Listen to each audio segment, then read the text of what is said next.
Yeah, good morning or good afternoon, good evening, of course, depending for where you're hearing my voice from. Yes, I'm really, really happy. Indeed, it's a new week, and I'm happy that we are making acquaintance early this Monday morning. I want to begin with, this sort of gospel. As a gospel, the father, Reverend Father, was, giving yesterday during High Mass. The Reverend Father, jocularly said something that I find very, very, tremendous and very, very profound.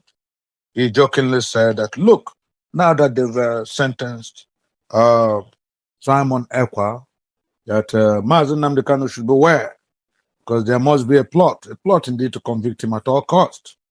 Yes, because if, the government of the day, especially the Jagaban government, could have been so enthusiastic and very excited to hear that Simon Ekpa had been convicted and given a 6 years you know uh, conviction, jail term.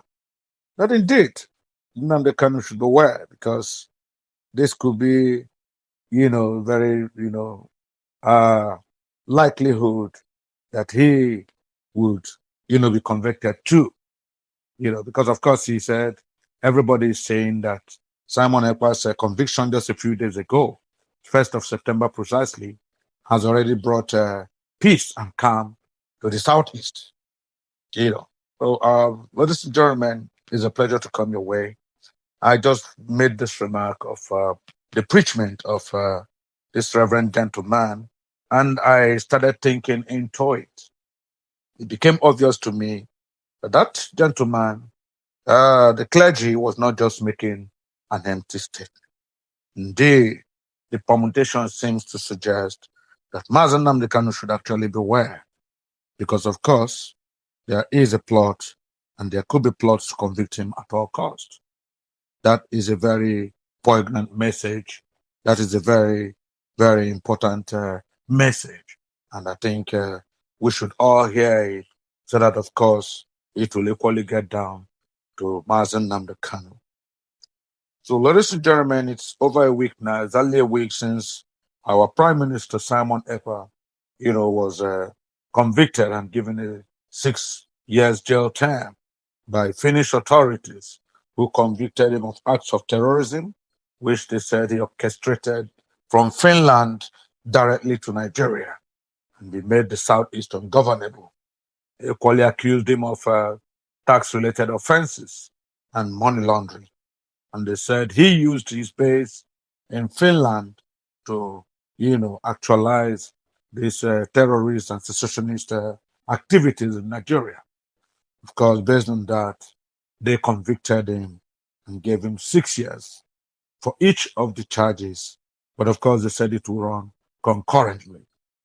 So this is a full week now since our own, our dearly beloved Simon Ekpa has been officially jailed. This is no longer a detention time. This is no longer a trial detention. No, it is official now that he has been convicted and jailed for 6 years. Yes, 6 years is not, 60 years is not, 60 days is not 600 years. 6 years is 365 days times 6 years, and that leaves a very, very enormous number of days. But of course, we would dearly, dearly miss our favorable and favorite uh, Prime Minister. We would dearly miss him, and we would continue our best to visit him, to reach out to him, especially through his aides, through his associates, and through people he can trust. Yes. But the USB, the United States of Biafra, the redefined United States of Biafra should not give up. We shouldn't live like we lost. He's not dead. No, it's just a temporary, you know, incarceration. And we believe he may not even stay this full 6 years. 6 years. We believe surely, surely, these lawyers, yes, with new findings that we have, where it has been revealed that Finnish authorities really didn't they didn't go the whole hog They were merely acting on informations generated from Nigeria. Yes, from the zoo. They were merely working seriously, to convict Simon Ekpa to please their Nigerian allies. We wouldn't know why. We didn't know under what conditions, but we know surely that it could have been because of the enormous promises and kind gestures and gifts. Of course, the Jagaban could have, usually is a normal mannerism and character. This could have been because the enormous gifts and promises he made to Alexander Stubb, the Finnish president, or and equally to his foreign affairs officers. Yeah, so that is that for Simon Ekpa. We're hoping that soon his lawyers will do the retrial and they will appeal to this judgment. And I know and I trust that surely because Finnish authorities did not consider the full rule of law that is based as Finnish citizens should enjoy. They didn't look into the rule of law. They didn't look into the exact facts that Simon Ekpa enjoys both Finnish and Nigerian citizenship. They didn't consider the fact that most of the things that they were told were mere hearsays, without any empirical proofs. Nothing could confirm what the so-called Nigerian authorities told them, but they just depended on hearsay. They just depended on misinformation. They were completely and erroneously deceived. So we hope and we are trusting that very soon indeed, Simon Ekpa would come out again and be a free man. Yes, but for today, let us focus on Mazi Nnamdi Kanu should beware. There's a plot to convict him at all cost. Yes, and I said this topic, this audio, is a function of the preachment by the clergy yesterday when he came during the homily.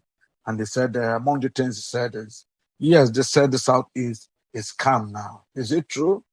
Congregation, I'm asking you, is the Southeast calm now?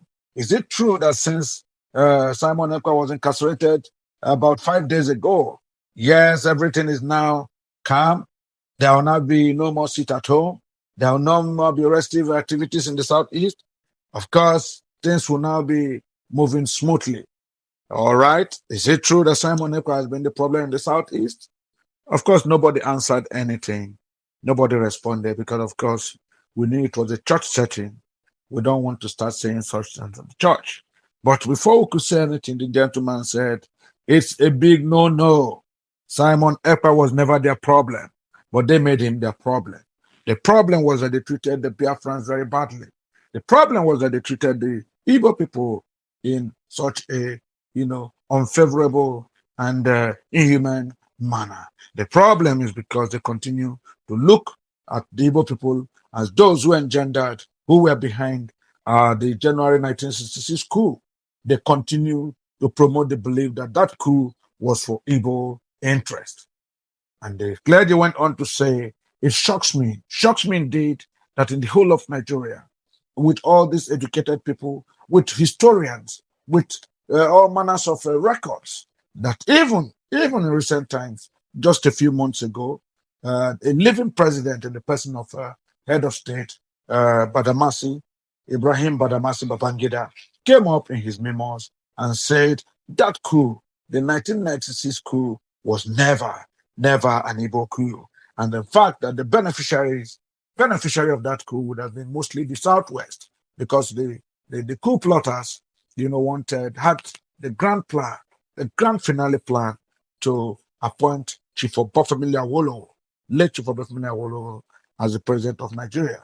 Because, of course, most of them thought the man was a super socialist who could bring a lot of improvements and, developments to Nigeria.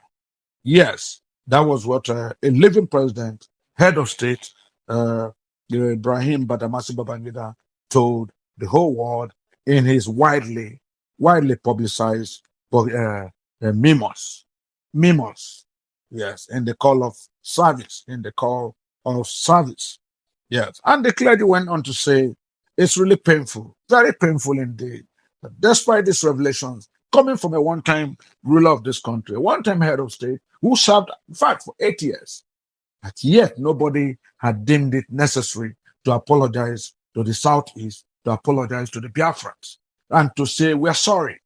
We made a mistake. We miscalculated. We thought you people were the ones behind the queue.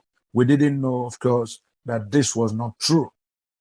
Of course, even the so-called, the same head of state said it there blatantly, clearly, that of course, that coup that was, in fact, that was spearheaded by Major Kaduna Nzogo, that Major Kaduna Nzogo was more Aboki than Yamani. Major Kaduna Nzogo dressed like Hausa, ate like Hausa, spoke like Hausa, and even prayed like Hausa. And so that man was not Igbo at all. His Igbo-ness was only in his name. That was what the clergy said. And sincerely, inside that church, I felt palpitations in my systems. I mean, I developed goose pimples because it was as if this man has been reading or listening to our audios, because everything he said was true, all generated by, the realities of the situations for the Biafran people. I mean, the man talked about why is it that the Southeast are treated like a defended people? Why are the Southeast always prevented from providing and presenting a presidential candidate? Why are they always very good only for number 3, number 4 positions? Why are they good? Why are they always appointed as spare tires, vices, deputies, and never as the one in charge? In fact, he lamented very, very openly inside the church that look at the whole Nnamdi Azikiwe, highly educated with his PhDs in several disciplines, a man who had traversed both African, international coasts and countries and territories to acquire the golden fleece of knowledge. But when he came here, when it was time, and Nnamdi Azikiwe had actually equally fought for Nigerian independence vigorously, excessively, and made so much sacrifices, even against his health. But when it was time to appoint a president for the independent new nation, of course, the whole thing was manipulated in such a way that a primary school teacher in the person of Alhaji Tafawa Balewa was appointed as the head of state, as the prime minister, and the cerebral Zik, Nnamdi Azikiwe, the juggernaut politician, was given a mere position of a spare tire. He was called a president without executive powers, a president that was strictly ceremonial, a president who would just be walking behind the shadows of a primary school teacher, Alhaji Tafawa Balewa. In fact, the clergy ended by saying it shocked him why the Biafrans always settle for less. Why are they made? Why are they forced? Why are they intimidated? Why are they blackmailed to always settle for less? The man said so much, and sincerely, it brought tears to my eyes. This was the first time I listened to a clergy who was saying it the way, without any embellishments. He was saying the truth. He was saying it openly, without fear or favor. And I was thinking, this man, what is giving him this courage? Because any moment soon, any moment now, they might come for him. They might regard him as a Biafran terrorist. They might regard him as a secessionist. They might regard him as supporters of Simon Ekpa and the Nnamdi Kanu. Ladies and gentlemen, this clergy, should be highly praised. I really appreciate him. And I want to make bold to say, sir, I know possibly you hear this audio, you made my day. I love your preachments for the first time. I like that somebody is using the pulpit to tell Nigerian authorities the truth and nothing but the truth. Because indeed, the Biafrans have continued to suffer. Indeed, the Biafrans are living in inhuman conditions. Indeed, forcing the people to live like a defeated people back to back since 67, 68, 69, 70, up to 2025 is, to the best of my knowledge, outright wickedness, infamy, and gross injustice. Ladies and gentlemen, when would justice be given to the Igbo man? When would justice be given to the Biafra man? When would the Biafra man be regarded as a full-fledged human being who can raise his head in the committee of people that form this amalgamated Nigeria? When will the Biafrans assume their right of place as fellow builders of this empire called Nigeria? When would they have a right to be recognized as bona fide citizens of a country where they fully belong? These questions are $1 million questions. These questions are begging for answers. And I think, ladies and gentlemen, at this juncture, I must bold to say that the answers lie in the USB. The answers lie in the United States state of Biafra. The answers lie in the redeclared United States of Biafra. Maybe you didn't listen to me clearly. Maybe you didn't hear me clearly. But I want to make bold to say, I'm making bold to say, that the solutions to all the inhumanities, all the indignities, all the, wicked atrocities being committed against the Biafran people, against the people of the Southeast, including misgovernment, including misrule, including mistrial, trial and mistrial of their leaders, is and can only be. I don't know if you get that. I'm saying all these injustices, all this wickedness, all these so-called, frustrations of the Biafran people would only be ended if the USB, and only if the USB is fully accepted as a sovereign united nation, sovereign United States of Biafra. That is the end. That is the solution. Any other thing is a make-believe. Any other thing is a miscall. Any other thing is a quagmire. Any other thing is you're just having a mirage. Yes. The USB is the solution. United States of Biafra, redeclared sovereign United States of Biafra, is the only place that can guarantee effective leadership positions, good governance, progressive developmental strategies and stratagems, for the Biafran people. We can only succeed, we can only survive when we are directly in charge of our circumstances and our welfare as a people. The redeclared United States of Biafra is the answer. Mr. Clergy, thank you for making me, getting the feelers and the feelings that yes, our messages are going out. For a clergyman to come and tell us, look, gentlemen, look, you who call yourself Biafrans, you better sit up, you better beware. Since they easily got a conviction of your prime minister in Finland, all the way Finland. To be aware that Nnamdi Kanu is not safe. He's not safe at all. He's not safe. If they can do this in Finland, then his own in Nigeria, where they can buy the justices, where they can buy all the judges, where they can manipulate the system, where they can jeopardize the system, where they can declare. If a government can declare an elected government, democratically elected governor, and this, other officers, if they can suspend them, if they can declare them suspended and appoint, another general overseer, a sole administrator, then of course, what cannot happen to Nnamdi Kanu in his trial? In his trial at Abuja under the, umpireship of, Justice James Omotosho. Ladies and gentlemen, I want us to ponder a little bit. Just ponder. Pause and ponder. Listen to that preacher. Listen to that clergyman. And remember what he said. He said, Nnamdi Kanu should beware.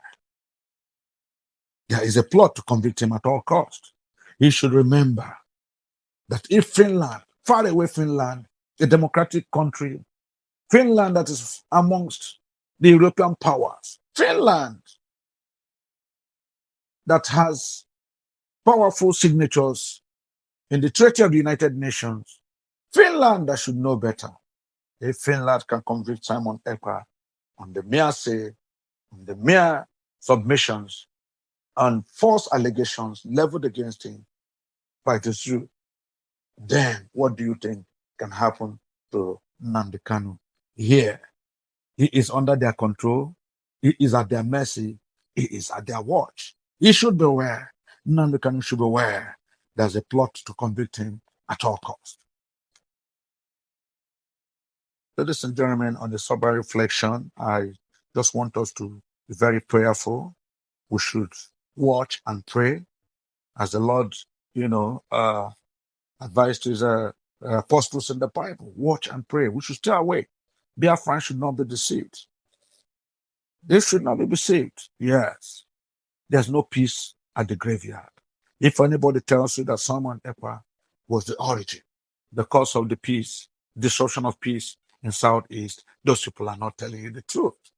If anybody told you that Nnamdi Kanu is the source of the, disruption of life in the Southeast, disruption of bad governance in the Southeast, threat to life in the Southeast, that is a big and blatant lie. No, because Nnamdi Kanu is a peaceful man, a loving man, a husband, a father, a brother, and a leader.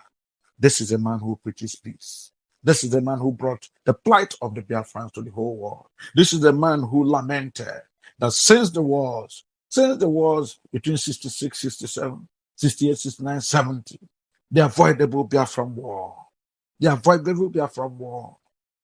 since that war, Igbo people, Biafran people have not known peace. They have not slept with two eyes closed. They sleep with one eye open. They have not been allowed to drink water and drop the cup peacefully. It has been a continuous and consistent attack. If they are not shooting them by land, they are bombarding them from the air. If they are not blockading the sea, the oceans, they are blockading land. If they are not doing one thing or the other, they just want to frustrate them, making multiple taxes for the businessmen, for the importers, for these exporters coming from the Southeast, making sure no rail lines move from the Southeast down to other regions to move, much needed produce from the farms, much needed produce, coal and limestone from Enugu to any other side. To frustrate the movement of palm oil from Southeast, from any other place to other regions. There is a deliberate policy to frustrate, to strangulate, and to impoverish, make them poor, impoverish the Biafran people. Yes, that is what Nnamdi Kanu has been preaching against. That is what Nnamdi Kanu has been protesting about. That is why he has sacrificed his UK citizenship, sacrificed his business, his career, and he has continued to talk about Biafra. Now they have it. Now they are plotting excessively, plotting hideously to make sure they convict him at all costs. Of course, they've told Justice James Omotosho, you see the way and manner the Finnish people did their own. You have seen they didn't waste time. Quickly, they have dispensed with Simon Ekpa. They have convicted him and given him 6 years. James Omotosho, this is your chance now. This is your turn. Make sure this man, Nnamdi Kanu, does not escape from our hands. If he escapes from your hand, he shouldn't escape from our hands. This is our time. Get him at all costs.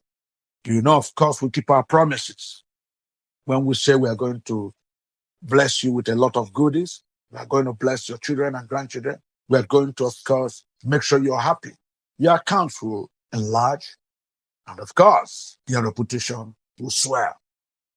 Justice James Omotosho, do the needful. That's what they are doing. And of course, they regretted. Yes, if you don't know now, remember this.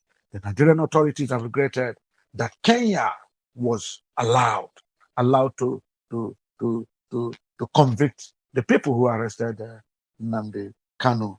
When he was, renditioned in Kenya and kidnapped. They use the word rendition, but we often use the word kidnap here. He was renditioned from Kenya, a man who went about his normal business, who traveled to Kenya with legitimate visas, legitimate passport. But of course, Kenya authorities allowed the Nigerian authorities, to outwit him, to kidnap him, harass him, chain him like an animal, and eventually kidnap him down to Nigeria. That was terrible. And of course, the Kenyan court, a heavy court in Kenya, found the Kenyan authorities culpable, and of course awarded charges and damages to Mazi Nnamdi Kanu. Of course, awarded, millions of naira to Mazi Nnamdi Kanu and declared that the Kenyan authorities were in error and they behaved badly. They behaved badly by allowing, orchestrating, aiding and abetting Mazi Nnamdi Kanu's rendition from Kenya. They had no such powers. Ladies and gentlemen, the Nigerian authorities have been very, very bitter over that Kenyan judgment, and they have warned Justice James Omotosho to make sure that no such repetition of such kind of judgment ever came on air. If they get that again, sincerely, the justice system in Nigeria, especially Justice James Omotosho, will suffer for it. He will be held directly responsible. That is the plot. That is the system. That is what they want to do. And in fact, ever since then, Nigeria and Kenya have not been enjoying the best of relationships, in bilateral relationships, because the Nigerian authorities are very, very bitter. Very bitter. Why did Kenya allow this kind of judgment? They could have told us who the judge was. They could have told us who the judge was, and we will send our emissaries to him. They could have told us who the judge is, and would, of course, have blessed him, quote and unquote, blessed him. Does he know who the Jagaban is? How dare he make such pronouncements? How dare he comment Mazi Nnamdi Kanu and condemn his rendition in Kenya? How dare he? What does he want? Does he not know the coffers of the Nigerian people are very big, massive, and we can endow any gift we care for. We can even give him an oil well. We could have let him have easy access to our minings. Of course, he could have bought palatial houses for him anywhere. Why did he make such judgments in favor of Mazi Nnamdi Kanu? Ladies and gentlemen, we at Biafra Superstars Media, we're very, very careful. We're very, very careful because we don't sleep. We don't take this on face value. That's why we say we call a spade, because we can't imagine what, happened at the judgment in Finland on the 1st September 2025. Shocked the whole world when our own, venerable, cerebral, indefatigable Simon Ekpa was convicted against all odds, to the astonishment, to the chagrin, and to the pain of his lawyers who argued in a different direction, who had already pleaded that there was no case against this man. He has done no wrong. He didn't commit any project, anything in Nigeria. He's here. And if he spoke about anything, it was to tell the world his people were suffering. It was to expose the suffering of his people to the whole world. It was to expose the inequalities happening in the Southeast and how his people are made to suffer, treated like beggars, treated like unwanted elements, treated like inferior people. And they said enough was enough. Is this terrorism? Is this Boko Haram? Is it the Fulani jihadists that go and killing, dissecting, getting in organ harvesting, destroying farms and homes, burning down communities? How could you say Simon Ekpa was a terrorist? How could you say Nnamdi Kanu is a terrorist? That is a total misnomer. Gross wickedness against inhumanity against these people of the Southeast. Ladies and gentlemen, the clergy has said it. Nnamdi Kanu should beware. There's a plot to convict him at all costs. But we in BSN, the Biafra social media, we are saying Nnamdi Kanu would never be convicted because his hands are clean. He has killed no one. He has bombarded nobody. He has not done anything that can be done to jeopardize anybody. What he has said is the truth and nothing but the truth. And we are sure, with a formidable attorney in the person of Chief Agabi, Chief Kanu Agabi, two-time Attorney General of the Federation, two-time Minister for Justice, for the zoo when it was still a country, before it became there was a country. This gentleman, Kanu Agabi, has promised every Biafran. He has promised the whole world. He has promised the 47th president of the United States, I'm going to do everything within my power, within the conscience of law, within rule of law. I must make sure that whatever ruling is going to take place against my client, Nnamdi Kanu, must answer the three pillars of fairness, equality, and justice. Fairness, equality, and justice must prevail. That is how it is, and that is how it will be. He has no case to answer, and we know he will be released without fear or favor. That's it. On that anchor, that's where we are. We believe fairly this intimidation of the Biafra people must stop.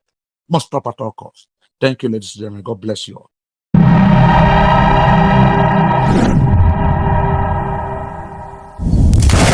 Biafra must be restored, for there is nothing the enemies can do about it. You brought Biafra that light may come into Africa. You gave us hope because we are in a continent of hopelessness.